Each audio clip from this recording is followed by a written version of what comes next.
ബിരിയാണി സീരീസിലെ 9ാമത്തെ ലൊക്കേഷനിലാണ് നമ്മളിന്ന് വന്നിട്ടുള്ളത്. ഇങ്ങോട്ട് എത്തിയപ്പോൾ കുറച്ച് സ്റ്റാർട്ടേഴ്സ് ഉണ്ടെന്ന് പറഞ്ഞു. Prawn sweets and swear, dragon chicken salt and pepper, ഇങ്ങനെ കുറച്ച് ഐറ്റംസ്. സ്റ്റാർട്ടേഴ്സ് ഇഷ്ടപ്പെടുന്നവരാണെങ്കിൽ ഇതൊന്ന് ട്രൈ ചെയ്ത് നോക്കി, എന്തായാലും ഇഷ്ടപ്പെടും. പക്ഷെ നമ്മളെ മെയിൻ പരിപാടി ഇതല്ലല്ലോ, ഇവിടുത്തെ ബിരിയാണിയാണ് നമ്മൾ കഴിക്കാവുന്നത്.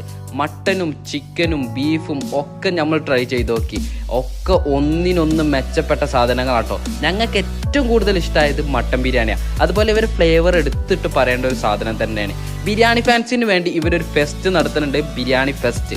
നവംബർ 4, 5, 6, 7, 8, 9 തീയതികളിൽ 11:30 മുതൽ 3:30 വരെയാണ് ഈ ഫെസ്റ്റ് നടക്കുന്നത്. 349 രൂപയ്ക്ക് ചിക്കൻ ദം ബിരിയാണി, ചിക്കൻ ബിരിയാണി, അതുപോലെ ഫ്രൈഡ് ബിരിയാണി, പ്രോൺസ്, ഫിഷ്, കാട, ക്രാബ് ബിരിയാണി, മട്ടൻ ബിരിയാണി, എല്ലാ ബിരിയാണിയും നിങ്ങൾക്ക് ടേസ്റ്റ് ചെയ്യാനുള്ള ഒരു ഓപ്ഷനാണ് ഇവർ ചെയ്യുന്നത്. കൂടാതെ 444 രൂപയ്ക്ക് കരോക്ക ഫെസ്റ്റ് എന്നൊരു സംഭവം നടക്കുന്നുണ്ട്. അവിടെ അല്ലെങ്കിലും ഒരാൾക്ക് ലക്കി ഡ്രോ ആയിട്ട് എന്നും ഒരാൾ സെലക്ട് ചെയ്യണം.